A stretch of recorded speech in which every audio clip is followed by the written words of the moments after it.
The patio is for failures, my brother sneered. I checked my watch silently as my helicopter landed for a $3 billion merger, their champagne glasses shattering. I'm James Wilson, I'm 35, and my own family, the people who were supposed to love me unconditionally, seated me outside on a cold patio at my father's 70th birthday party because they were ashamed of me. They thought I was a failure. Before I tell you how a single, quiet black car and a $3 billion business deal turned their world upside down, do me a favor. Let me know where you're watching from in the comments below. It's always incredible to see how stories like this connect people from all over the world. This story really began with a phone call just a few hours before the party. I was in my office, which takes up the entire 50th floor of a skyscraper in Midtown Manhattan. The sun had set, and the city lights were just beginning to glitter, looking like a carpet of scattered diamonds. It had been a brutal day, the kind that leaves you feeling hollowed out but wired. 14 straight hours of final negotiations, legal reviews, and frantic calls across 3 different time zones. On my main monitor was the final term sheet for a deal I'd spent 2 years of my life building in the shadows. My private line buzzed, jarring the silence. The caller ID showed my mother's name, Eleanor. A familiar sense of dread washed over me. I'd already told her no. I'd sent a polite, formal RSVP declining the invitation to my father's 70th birthday party. I had a legitimate, ironclad excuse. A critical, can't-miss business trip to Geneva. But I knew my mother. Politeness and logic were just obstacles to her. I let it buzz a second time, then a third, before sighing and swiping to answer. Hi, Mom. James, darling. Her voice was a smooth, practiced melody, but I could hear the sharp, dissonant notes of expectation underneath. I was just calling on the off chance you'd had a change of heart. Your father. He's been so looking forward to having both his boys with him. He's not getting any younger, you know? Mom, we've been over this. I'm literally hours away from closing the biggest deal of my life, I said, trying to keep my voice steady. Oh, that little internet thing of yours, she said. The dismissal was so casual, so effortless, it was almost an art form. I'm sure it can wait. This is family, James. It's about being there. Think of what people will say if one of our sons doesn't even bother to show up for his father's 70th. What people will say.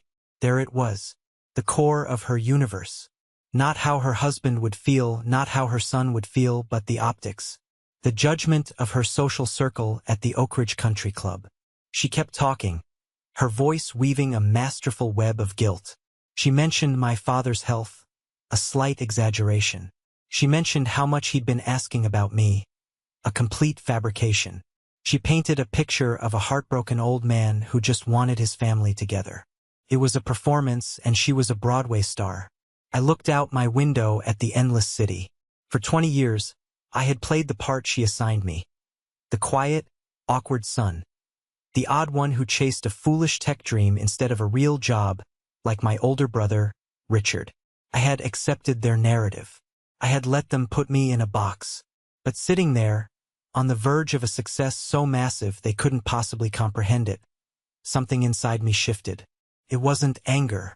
It was a sudden, freezing cold clarity. The game was rigged, and the only way to win was to change the rules. You know what, Mom? I said, my voice eerily calm. You're absolutely right. Family is important. I'll be there. The silence on her end was telling. She was surprised I'd folded so easily. Oh, wonderful. Darling, we knew you'd do the right thing. We'll see you at Oak Ridge at 7. Click. She hung up before I could have second thoughts. But there were none. I swiveled in my chair and pressed the intercom. Sarah, I said to my executive assistant, scrap the Geneva flight. I'm going to Connecticut. Sir? But the final board debriefing will be handled remotely. Listen carefully. I need you to get Mark on the line. Tell him we're moving to Plan B. Tonight. The location is the Oak Ridge Country Club. There was a beat of silence. Sarah was more than an assistant. She was my chief of staff, my right hand. She knew what Plan B entailed. Yes, sir, she said, her voice now crisp, devoid of any surprise. I'll coordinate everything. I disconnected the call. I wasn't going to that party hoping for a miracle. I wasn't looking for their approval anymore. I was going with a meticulously crafted strategy. After 2 decades of being forced to play their game, I was about to introduce them to mine. The drive from Manhattan to the Connecticut suburbs always felt like a journey into a different reality. The sharp angles and relentless energy of the city gave way to winding roads, colonial houses, and the suffocatingly polite atmosphere of old money. The Oak Ridge Country Club was the heart of that world, a place where your value was measured by your last name and your golf handicap.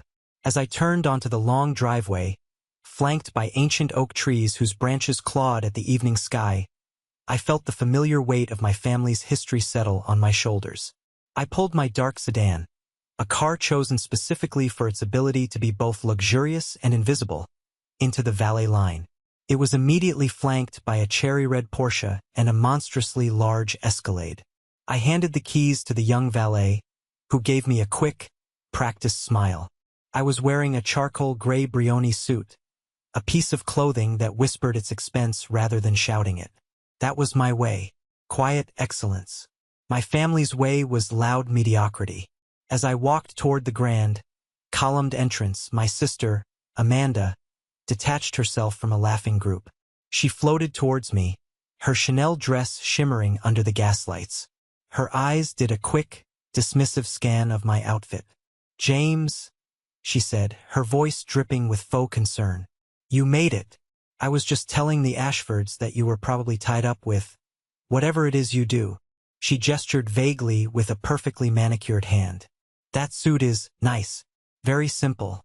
I keep telling you, you need to project more confidence. Fake it till you make it, you know?" The casual cruelty of her words sent a jolt through me, throwing me back 20 years. I was 16, standing in the dusty garage of our family home. I'd finally built my first computer from salvaged parts, a clunky beige box that hummed with life. It was my proudest achievement. I'd worked a paper route for 6 months to afford the motherboard. I called Amanda to come see it, my voice cracking with excitement. She'd peered at the tangle of ribbon cables and the glowing green text on the monochrome monitor. "That's nerdy," she'd said, wrinkling her nose. "Why are you wasting your time with this junk? Richard is saving up for a jet ski. At least that's cool." I blinked, the memory dissolving back into the humid Connecticut air. I forced a smile. "It's comfortable, Amanda." "If you say so," she chirped, her attention already snagged by a couple she deemed more worthy of her time. She drifted away, leaving me standing alone at the threshold. I stepped inside. The main hall was a cacophony of wealth. The scent of expensive perfume hung in the air, mingling with the aroma of roasted duck from the dining room. Crystal chandeliers cast a warm, golden light on faces flushed with champagne and self-satisfaction. And there, in the center of it all, was my mother, Eleanor, orchestrating the evening like a seasoned conductor. She saw me, and for a split second, her practiced hostess smile tightened at the edges before she smoothed it back into place. She glided toward me, her pearl necklace glowing against her skin. "James, darling, you came," she said, kissing the air beside my cheek in a gesture that conveyed zero affection. "So good of you to tear yourself away from your little projects." She hooked her arm through mine, her grip surprisingly strong, and began to lead me, not into the main dining room, but toward the imposing glass doors that opened onto the stone patio. "We've had a tiny issue with the seating chart, darling," she whispered, her voice a conspiratorial murmur meant only for me. "It's just so dreadfully full with Richard's business associates and your father's old friends. You know how it is.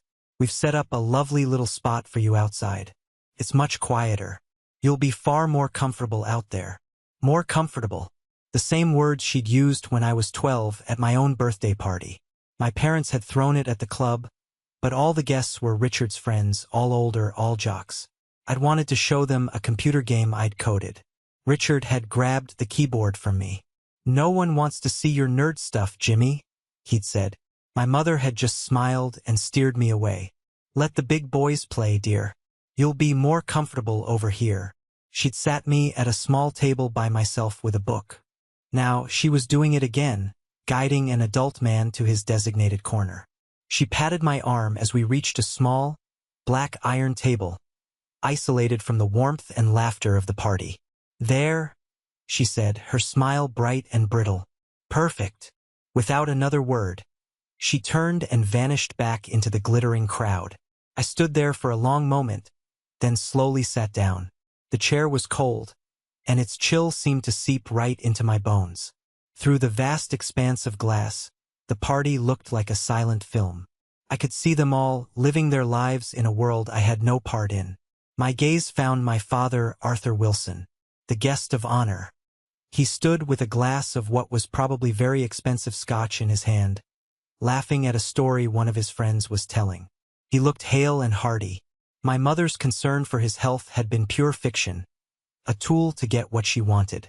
Watching him, another memory, sharper and more painful than the others, broke through the surface of my mind. I was 15. My father, a man who prided himself on his business acumen but was a complete Luddite, had managed to infect his brand new computer with a nasty virus. He was apoplectic, ranting about the thousands of dollars of work he was about to lose and the cost of the high-end technician he'd have to call. I told him I could fix it. He'd looked at me with open skepticism. "What do you know about it, kid? This is a sophisticated machine." "I know more than you think," I'd insisted. Desperate, he relented. I spent the next 6 hours locked in his study, meticulously dissecting the virus, writing a custom patch to neutralize it, and recovering every single one of his corrupted files. When I was done, the machine worked perfectly. I called him in, my chest tight with a feeling of accomplishment, hoping for a single word of praise. He stared at the screen, clicking through his files. He looked at me, and in his eyes, I saw nothing. No pride, no gratitude, just a strange, unsettling flicker of, what was it? Annoyance? Resentment? He grunted. "Fine. Just don't go messing with my things again." He turned his back on me and sat down at his desk as if I wasn't even there. That was the day I stopped trying to win his approval. That was the day I started building my own world. A world he couldn't touch or understand. A shadow falling across the table brought me back to the present. The glass door had slid open. It was my father. "James," he said, his tone as flat as the manicured lawn stretching out behind him. "Glad you could make it." I stood. "Happy birthday, Dad." He offered a brief, limp handshake. "So tell me, how's that internet hobby of yours going?" He never once called it a business. Always a hobby, a project, a thing. "It's going well," I replied, my voice betraying nothing. "Good, good," he nodded, his eyes already drifting back to the party. "You know, your brother Richard just closed on the new downtown commercial block. $30 million. A tangible asset. That's a real legacy, son. Bricks and mortar. Something you can stand on." I didn't bother to tell him that his bricks and mortar son was standing on a foundation of debt that I was secretly propping up. "Well," he said, clearly eager to end the conversation, "don't be a stranger." He clapped me on the shoulder once, a hollow gesture, and then he was gone, rejoining the world where he was comfortable. I sat back down. The cold knot of loneliness in my stomach was an old, familiar friend. This was why I had stopped coming home. It was a carefully staged play designed to reinforce my role as the outsider. But tonight was different. Tonight, I was no longer a member of the cast. I was the producer. I discreetly pulled out my phone. A message from Sarah was waiting. "Quick reminder, sir. Your public footprint remains minimal. You are listed as founder and chairman of Horizon Innovations, a privately held company. The public-facing CEO remains David Lee. Your personal net worth is not a matter of public record. For all intents and purposes, you are a ghost, as requested." I typed a quick reply. "Thank you, Sarah. Maintain radio silence." They never asked. They never once thought to type my full name into a search engine. They were too busy admiring Richard's shiny, tangible world to even consider the scale of the invisible one I was building. I took a deep breath, the cool night air clearing my head. I looked at the party, at the shimmering lights, the fake smiles, the whole elaborate performance. Then, I opened my encrypted messaging app and sent a single text to Mark, my head of security. Everything is proceeding exactly as we anticipated. Maintain the plan. His reply was back in less than a second. Understood, sir. The primary asset is in position. We await your signal. I put the phone away. The first act of their carefully scripted drama was complete. The second act was about to begin, and I was the one holding the cue cards. The hour I spent on that patio felt like a lifetime.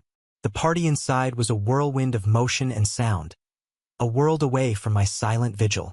Waiters, their faces etched with a carefully neutral sympathy, would occasionally appear to refresh my water or ask if I needed anything, their politeness only highlighting my isolation. They'd seen this play before, year after year. I was the forgotten son, relegated to the wings. Inside, the star of the show was, as always, my brother Richard. I watched him through the glass, a king holding court. He was animated, his voice booming across the room, his hands punctuating his stories with grand gestures. He wasn't just in his element, he was the element. He was telling a long, rambling story about a golf trip to Pebble Beach, and at the punchline, a wave of sycophantic laughter rolled through the assembled guests.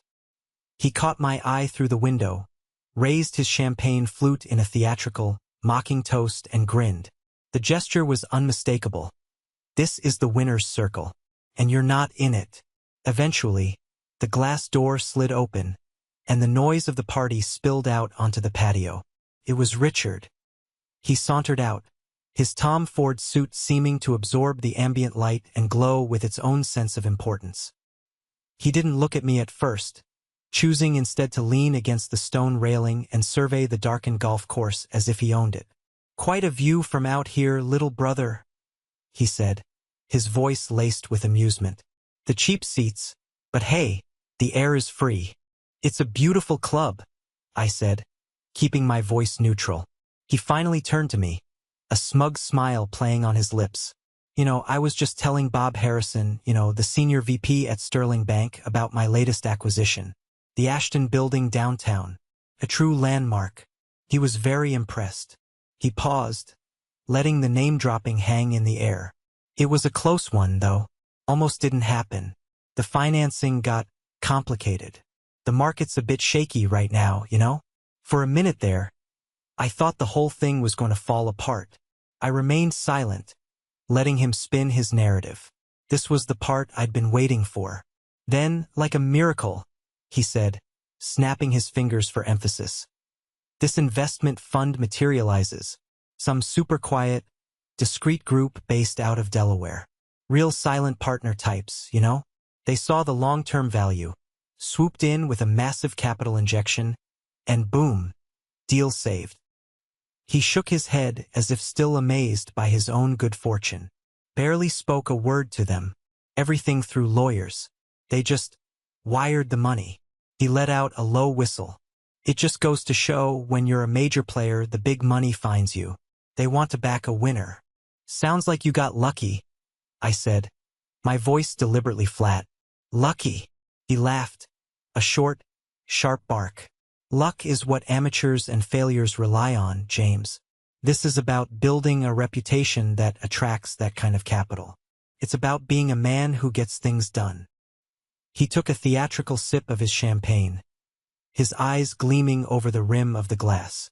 "But hey, what would you know about that, right? Still tinkering with your little apps." Before I could respond, he gestured back toward the dining room with his flute. "Anyway, I think Dad's about to make his speech. You'll want to hear this. It's going to be a real tearjerker." He started to slide the door open, then paused and looked back at me, his smile vanishing, replaced by a look of genuine contempt. "I told Mom this was a mistake," he said, his voice dropping to a low, conspiratorial hiss. "Having you here, it just brings down the mood. It's embarrassing. You, sitting out here on the pity patio. It just proves everything I've always said about you." He slid the door shut, leaving me in the sudden silence, the echo of his words, pity patio, hanging in the cool night air. The strange thing was, I didn't feel a surge of anger.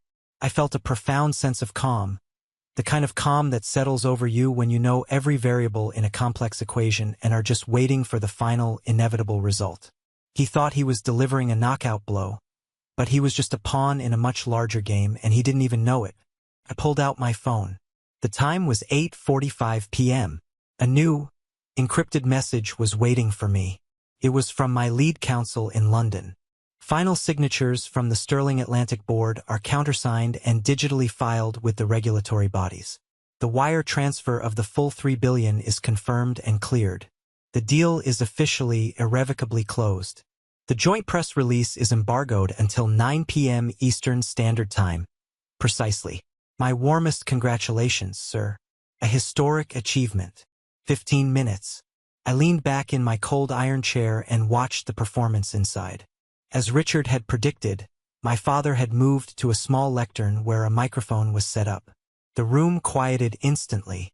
"Friends, family," Arthur began, his voice thick with practiced emotion.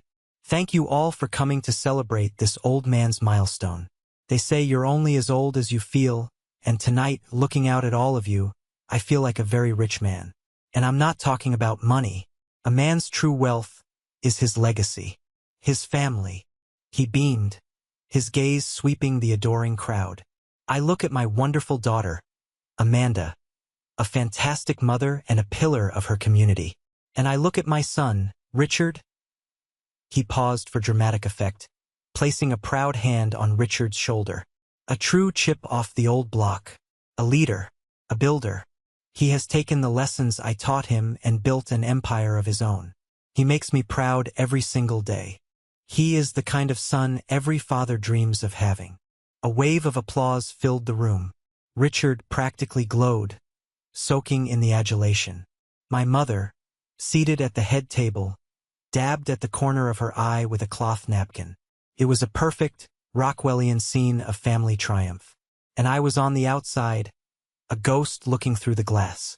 Just like always, my father raised his glass high. To family, and to a legacy of success. The room echoed his toast. To success.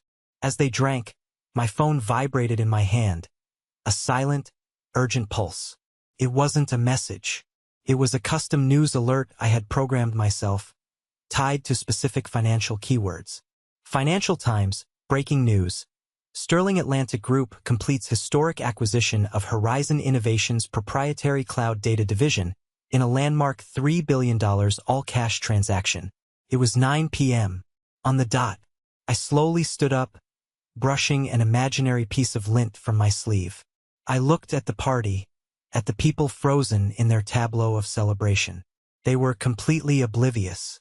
They had no idea that the very definition of success in their world had just been fundamentally and irrevocably altered. The silence of the patio was about to be shattered, and it wouldn't be by me. The first sign was a low, deep thrumming sound, more of a feeling in my chest than a noise in my ears. It was almost imperceptible at first, lost beneath the clinking glasses and laughter from inside. But it grew. Steadily, insistently, it began to separate itself from the ambient noise. A few heads in the dining room turned, confused, looking towards the large windows. The thrumming intensified, building into a deep, rhythmic roar. The unmistakable sound of helicopter blades, not passing over, but holding a position somewhere close by. A powerful, unseen presence in the night sky. My phone buzzed one last time. It was a simple two-word text from Mark. "Package en route." The package wasn't the helicopter. The helicopter was just the distraction, the overture to draw every eye. The main event was coming by ground. The stage was set. The audience was captive. It was time for my cue. The roar of the helicopter didn't escalate further. Instead, it settled into a heavy, oppressive blanket of sound that seemed to press down on the entire country club. It was a clear, unambiguous statement of power, close enough to be unnerving, a deliberate intrusion into their manicured world. Inside the dining room, the party atmosphere had completely evaporated. The festive chatter was replaced by a low, nervous murmur. People were on their feet, peering out the windows into the darkness, their faces painted with a mixture of curiosity and alarm. My family, I could see, looked personally offended, as if some boorish outsider had dared to crash their exclusive event. I remained on the patio, a still point in the turning world.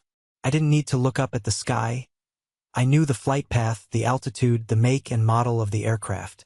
My mind was a vortex of calculations and branching outcomes, but my posture was relaxed, my expression neutral. It was a mask I had spent a lifetime perfecting, the impassive face of the boy who learned early that showing emotion was a liability. But beneath the mask, the wounds of the evening were fresh. My father's words echoed, sharp and cruel in their sincerity. The kind of son every father dreams of. The phrase was a dagger. For all my success, for all my wealth, that simple paternal validation was the one thing I had craved, the one thing I could never seem to earn. And I finally understood, in that moment, that I had been chasing a ghost. To fortify myself against the wave of old hurt, I unlocked my phone. I didn't check my messages or the stock market. I scrolled deep into my photo library to a folder labeled Miscellaneous that I rarely opened. I stopped on a single faded image. It was from a fishing trip on a lake in New Hampshire when I was about 8 years old. In the photo, I'm holding up a tiny, palm-sized sunfish. My grin so wide it shows the gap where I'd lost a tooth. I'm looking at the camera, but my dad, who's sitting next to me in the small boat, is looking at me, and he's smiling. Not his tight, formal business smile, but a genuine, unguarded, crinkle-eyed smile of pure joy. A smile of pride for his boy. I stared at that photo, at the ghost of the father I barely remembered, the man who existed before Richard became the golden child, before I became the weird, quiet kid who didn't fit. A profound, aching sadness washed over me. This whole night, this entire elaborate multi-billion-dollar maneuver, it wasn't really a celebration of my victory. It was a funeral for the lingering, foolish hope that I could ever get that man in the photograph back. A shadow fell across my table, pulling me from my reverie. Mr. Henderson, the club's general manager for over 30 years, had quietly slid the glass door open. He was a decent man, with kind, tired eyes that had witnessed generations of the Wilson family's private dramas. "Mr. Wilson," he said, his voice a low, respectful murmur. "My apologies for the disturbance. Is everything all right out here? May I get you something? A scotch, perhaps? On the house." It was a small gesture, but it was a profound one. He was offering me a quiet acknowledgement of the injustice of my situation. It was a courtesy my own family hadn't extended to me all evening. "I'm quite all right, Henderson, thank you," I said, managing a small, grateful smile. "Just enjoying the fresh air." He nodded, though his eyes darted nervously towards the dark sky. "The noise is quite unusual. We don't typically permit air traffic this close to the grounds." "I'm sure it's just someone with a flair for the dramatic," I said cryptically. He looked at me for a long moment, a flicker of understanding in his tired eyes. He seemed to sense that I was at the center of this disturbance, but he was too discreet, too professional to pry. He simply gave a slight bow of his head. "Very well, sir. Please let me know if you require anything at all." He retreated back inside, sliding the door almost silently shut. I put my phone away. The moment of sadness passed, hardening into pure, cold resolve. The man in that photograph was a memory. The man in that dining room, the one who toasted a legacy built on a lie while his other son sat outside in the dark. That was the man I was dealing with now. My course was set. The deep thrum of the helicopter was suddenly joined by a new, much closer sound. The soft crunch of tires rolling over the gravel of the private service road that snaked behind the clubhouse. It was a subtle sound, completely lost to the nervous crowd inside. But out here in the quiet I heard it perfectly. A pair of brilliant white headlights sliced through the darkness, then were immediately extinguished. A car door opened and closed with a solid, satisfying thud. The sound of German engineering, heavy and precise. My phone vibrated in my pocket. A new message from Mark. "Asset is at the south gate. We are a go. Awaiting your final signal, sir." I took one last, long look through the glass. I saw my family huddled together, their faces a mask of confused indignation. They were still safe in their bubble, believing this was just some random annoyance, a temporary disruption to their perfect evening. They had no idea the bubble was seconds away from bursting. I texted back a single word: execute. The instant I hit send, the final act began. There was no more noise, no more drama in the sky. There was only a quiet, relentless, and perfectly choreographed sequence of events on the ground. From the shadows at the far end of the patio, a figure emerged. It was Mark. He moved with the fluid, unnerving efficiency of a man who has spent his life in the Secret Service, a man for whom controlled crisis is a natural habitat. His dark suit was immaculate, his expression impassive, an earpiece nestled discreetly in his ear. He wasn't just walking. He was advancing, and his presence alone seemed to change the atmospheric pressure on the patio. Flanking him, two other men, identically dressed, materialized from the darkness. They didn't rush. They moved with a calm, deliberate purpose, creating a silent, invisible perimeter. They didn't need weapons. Their professionalism was its own kind of armor. The sight of three serious-looking men in dark suits marching in formation directly toward the pity patio was the final straw that broke the party's back. A hush fell over the dining room. Conversations died mid-sentence. Champagne flutes froze halfway to lips. Everyone turned to stare, their confusion curdling into alarm. My family, standing near the great hearth, turned as one. I could see the annoyance on my father's face morphing into genuine anger. Who were these people? How dare they intrude? Mark never broke stride. He walked right up to my table, his eyes locked on mine, completely ignoring the 100 pairs of eyes from the dining room and the simmering indignation of my father. "Sir," Mark said. His voice was calm, professional, but just loud enough to carry clearly into the now silent room. "My apologies for this intrusion. The vehicle is ready.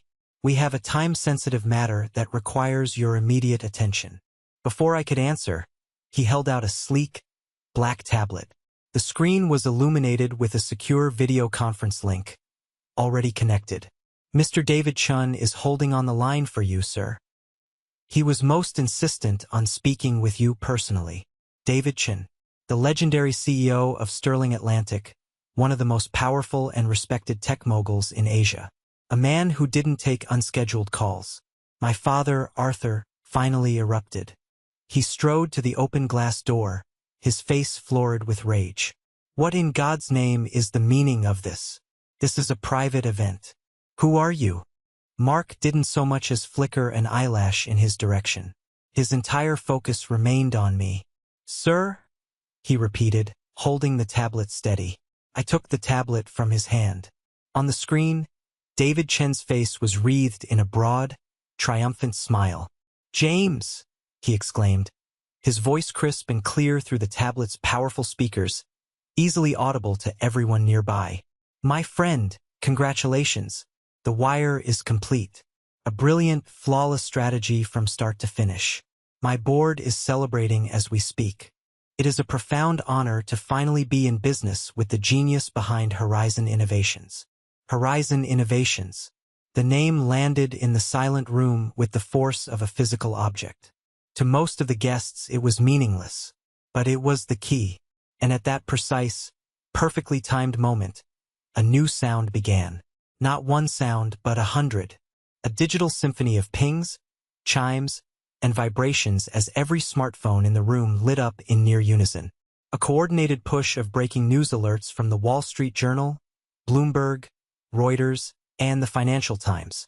I saw Bob Harrison, the banker Richard had been bragging to, stare down at his phone. His jaw went slack. His face went pale. He looked up from his screen, not at my father, but at me, his eyes wide with utter, earth-shattering disbelief. "My God!" Harrison whispered, his voice trembling. He turned to my father. "Arthur, do you see this? Horizon Innovations. They just sold their cloud data division to Sterling Atlantic. The deal value," he had to stop and swallow, "is $3 billion. All cash." He stared at me again, as if seeing me for the first time.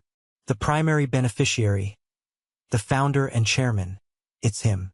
It's James Wilson. A collective gasp sucked the remaining air out of the room.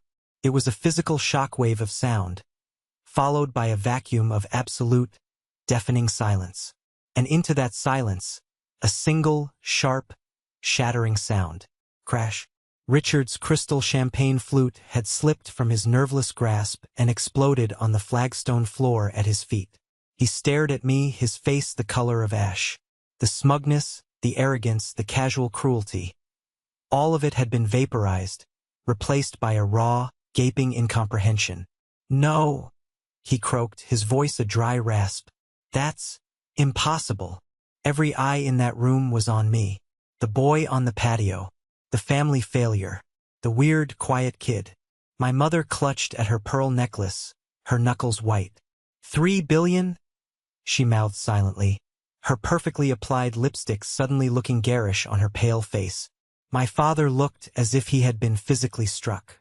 His posture, his authority, his entire carefully constructed world of bricks and mortar had been demolished in less than a minute. He took a shaky, uncertain step onto the patio. "James, what is this? What is going on?" I looked at him. I looked at my mother. Then I looked at my brother. And I decided it was time to burn the rest of their world to the ground. I focused my gaze on Richard.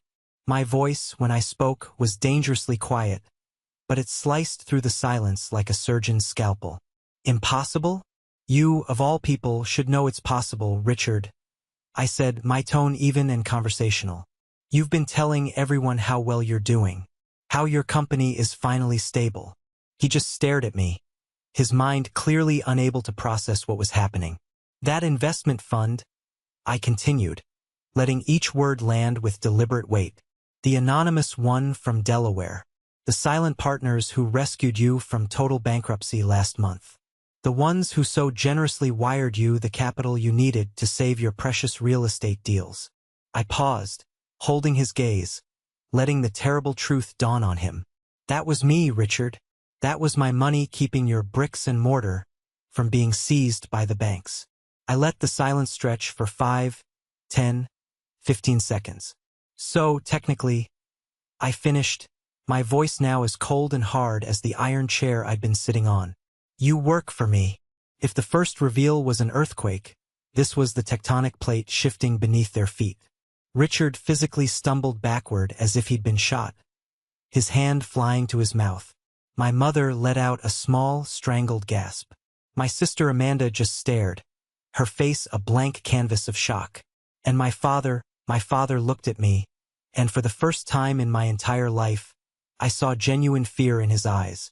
Fear, and the dawning, soul-crushing understanding of how profoundly, how catastrophically, he had misjudged his own son. Mark cleared his throat, a soft, discreet sound. "Sir, the car is running. We have a flight window to make." I nodded, my business with them concluded. I handed the tablet back to him. I straightened the lapels of my simple Brioni suit. The silence was absolute. The only sound the distant, respectful hum of the waiting helicopter. My exit music. I turned my back on them and walked toward the edge of the patio. My legs felt steady, my mind clear. The crushing weight of their judgment, a burden I had carried on my shoulders for 20 years, had evaporated into the cool night air. I hadn't just spoken the truth. I had detonated it in the center of their gilded, fragile world. As I reached the steps leading down to the waiting car, a voice sliced through the stunned atmosphere. "Wait!" It was my mother. Her tone was completely transformed. The practiced condescension, the maternal disappointment, all gone. In their place was a raw, frantic urgency. She rushed onto the patio, stumbling slightly in her expensive heels. My father and a ghostly pale Amanda followed a few steps behind her, looking like dazed survivors of a shipwreck. "James, please wait," she said again. She reached out a hand as if to grab my arm, but stopped herself, her fingers hovering in the air between us. Her eyes, which had regarded me with such pity just an hour before, were now wide, darting, and filled with a frantic, desperate calculation. I could practically see the gears turning in her head as she tried to reevaluate the son she had so carelessly cast aside. The social climber in her was in full panic mode. "You can't leave," she stammered, gesturing back toward the silent, staring crowd in the dining room. "There's been a mistake. A silly, terrible mistake with the seating arrangements. The head of the table, it's available. Of course it is. It's your father's birthday. You must sit at the head of the table. It's your rightful place." My rightful place. The words hung in the air, so absurd, so transparent, that I almost laughed. I stopped and turned to face her fully. I took in the whole pathetic scene. My mother's desperate, pleading face. My father's ashen, shell-shocked expression. My sister looking utterly lost, and my brother, Richard, still staring at the glittering shards of his champagne flute on the ground as if they were the ruins of his entire identity. I let the silence stretch, forcing them to stew in the awkwardness of her nakedly opportunistic plea. "My rightful place?" I finally repeated, my voice dangerously soft. The quietness of it seemed to make her flinch more than if I had shouted. "Now? After all this time? Now you want me at the head of the table?" I took a deliberate step closer to her, and she instinctively recoiled. "Let's be clear about my rightful place in this family," I said, my voice as cold and precise as a surgeon's blade. "For 20 years, my rightful place was on the sidelines. My rightful place was in the garage with my nerdy junk, while you praised Richard's jet ski. My rightful place was being conveniently left out of the family portrait. My rightful place, just 1 hour ago, was right here, on what my brother so elegantly called the pity patio. I let my gaze drift from my mother to my father to my sister, and finally to my brother. Each of them withered under my stare. "You were never embarrassed that I might be a failure, Mom?" I said, locking eyes with her again. "You were embarrassed because you thought my path in life didn't reflect well on the family brand. It was never about my happiness. It was always about your image." I shifted my attention to my father, who looked like he wanted the ground to swallow him whole. "And you, Dad, you toasted Richard, the son every father dreams of. Did you ever, even once, stop to ask what I was building with my little hobby? Or were you just afraid to find out it was something you couldn't control?" He had no answer. His mouth opened, but no words came out. "You all wanted me to stay in the little box you built for me?" I said, my voice rising just a fraction, laced with the cold fire of 2 decades of suppressed frustration. "The weird one, the quiet one, the disappointment. Your great tragedy is that you were all so busy staring at the box, you never realized I wasn't in it. I was outside, building a rocket ship." I paused, letting the finality of my words settle over them.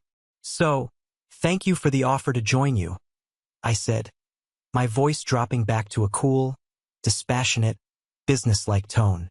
"But I'm not interested in a seat at your table anymore. I'm going to go build my own." Without giving them a chance to respond, without another look, I turned my back on them for the last time. I walked down the stone steps. Mark held the rear door of the black Maybach open for me. I slid into the silent, plush leather interior, a world away from the cold iron of the patio chair. The door closed with a heavy, satisfying thud, sealing me off from their world. Through the tinted privacy glass, I allowed myself one last look. The 4 of them were clustered together on the patio, bathed in the light of a party that had died. They looked small, pathetic, and utterly insignificant, for ghosts at a feast that had suddenly turned to ash in their mouths. As the car glided silently down the long, dark driveway, I didn't feel elation. I didn't feel rage. I felt light, a profound, unbelievable lightness. The weight was gone. For the first time in my life, I wasn't running away from them. I was driving toward my own future. The aftermath of that night was a relentless flood. My life, which had been a quiet island my family never cared to visit, suddenly became the destination they were all desperately trying to reach. The calls, the texts, the emails, they were an endless, pathetic tide of opportunism. My executive assistant, Sarah, handled it all with the cool efficiency of an air traffic controller managing a disaster. She became my shield, my gatekeeper, and my source of grim amusement.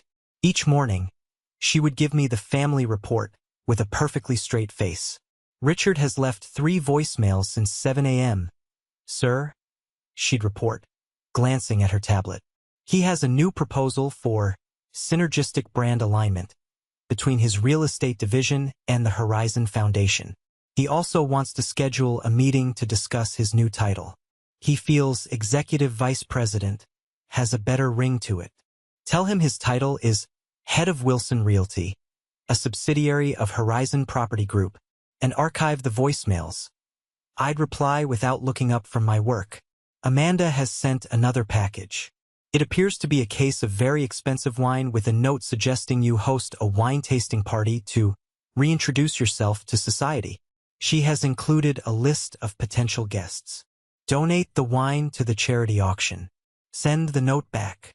And your mother, Sarah would say with a slight sigh, has called a dozen times. She has retained a party planner and is proposing a welcome to the World Stage Gala in your honor. She needs to know if you prefer a live orchestra or a famous DJ. Sarah, I finally said one morning, looking up at her, do me a favor. Create a new encrypted folder on the server. Title it Too Little, Too Late. I want you to route every text, email, and voicemail from them directly into that folder. I don't want to hear about it again. If it's a genuine emergency, you'll know. Otherwise, they no longer have access to me. A small, satisfied smile touched her lips. It will be my distinct pleasure, sir.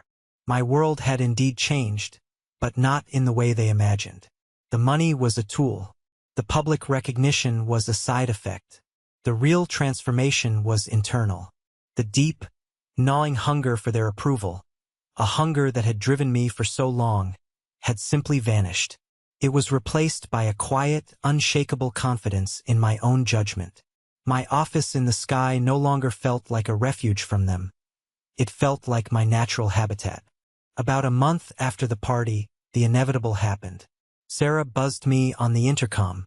Sir, I apologize for the interruption, but your brother is physically in the lobby. He's making a scene and is refusing to leave without speaking to you. I considered it for a moment. It was time to close this loop. All right, send him up. When Richard walked into my office, he looked like a man who had been hollowed out. The swagger was gone. The expensive suit seemed to hang on his frame, as if he had shrunk inside it. He stood in the center of the vast office, slowly turning, taking in the panoramic views, the minimalist art, the sheer, quiet power of the space. He was an intruder in a world he didn't understand. James, he said, his voice raspy. We need to talk. All right, Richard, I said, gesturing to one of the leather chairs opposite my enormous desk.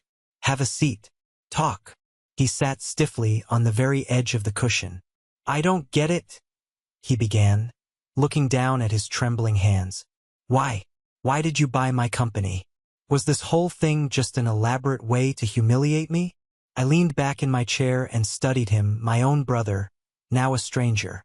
For my entire life, he had been this giant, this unassailable figure of confidence and success.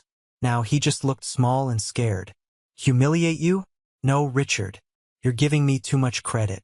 I haven't thought about you that much, I said, the words colder than I intended. I softened my tone slightly. This wasn't about humiliation. This was about history.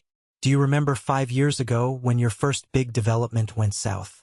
You came to me, told me you needed $50,000 to avoid defaulting on a loan. I wired it to you the same day. You never paid it back. He flushed a deep red and stared at the floor. Do you remember 2 years ago? I continued relentlessly. When you got in over your head with those commercial properties? You needed $200,000, fast. You swore it was a sure thing. I gave it to you. You lost it all in 6 months. You never mentioned it again.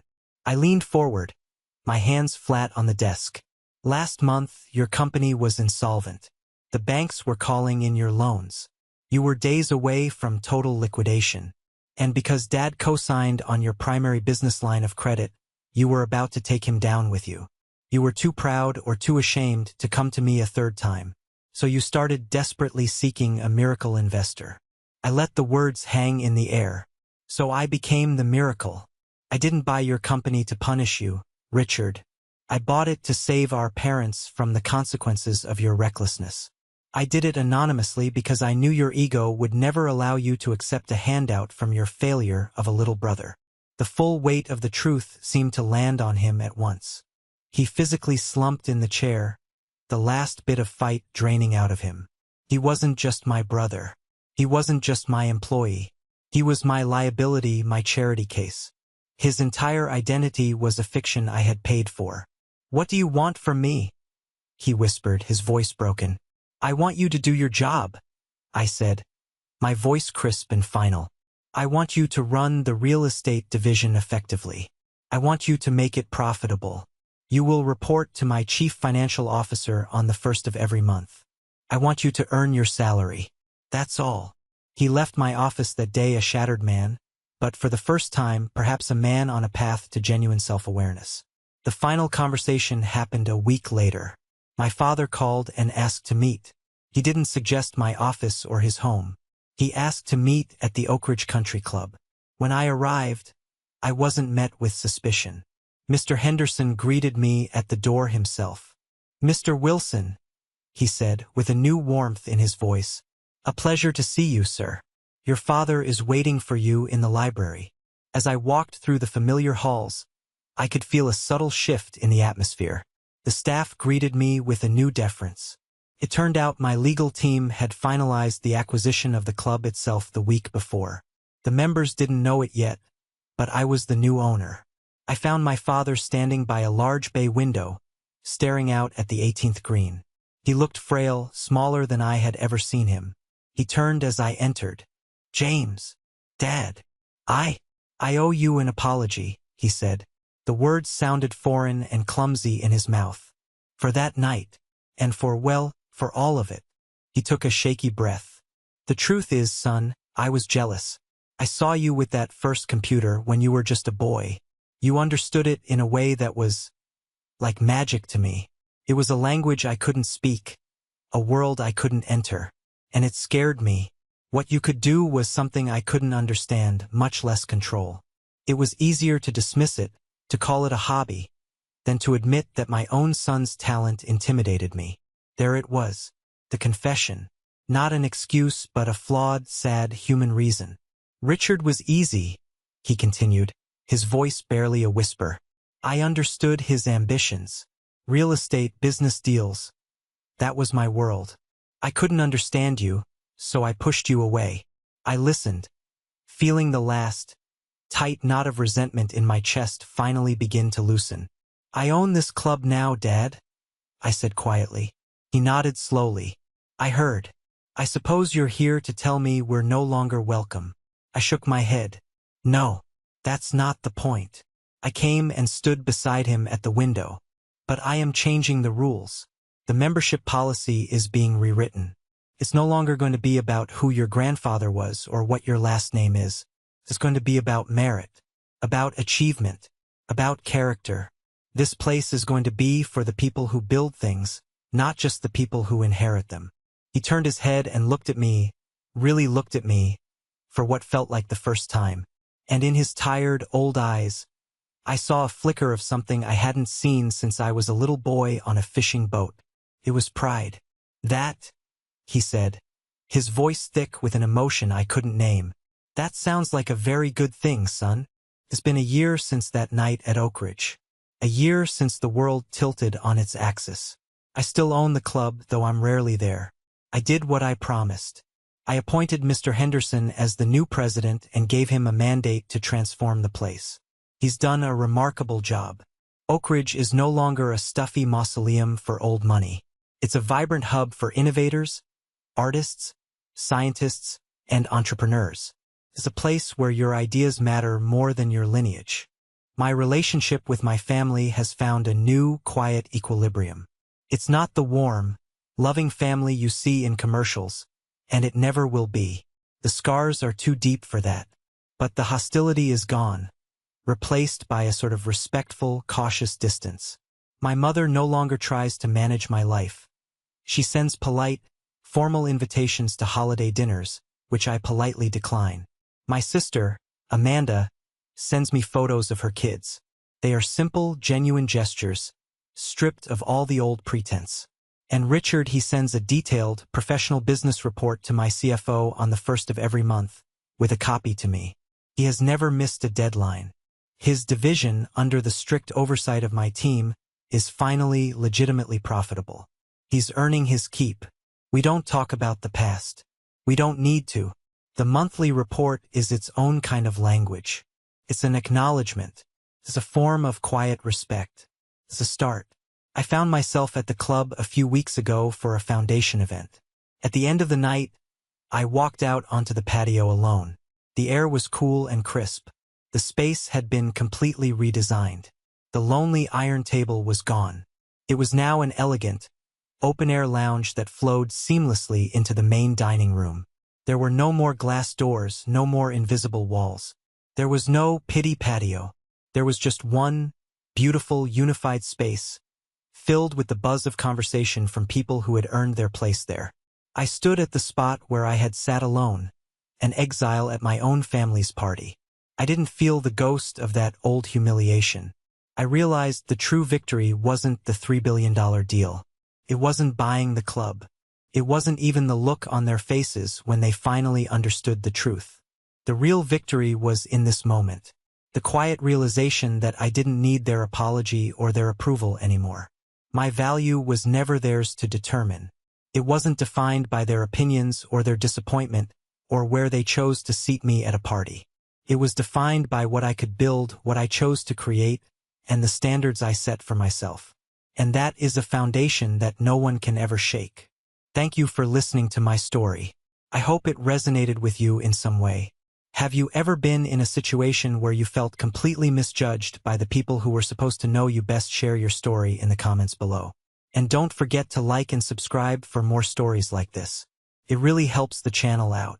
Take care.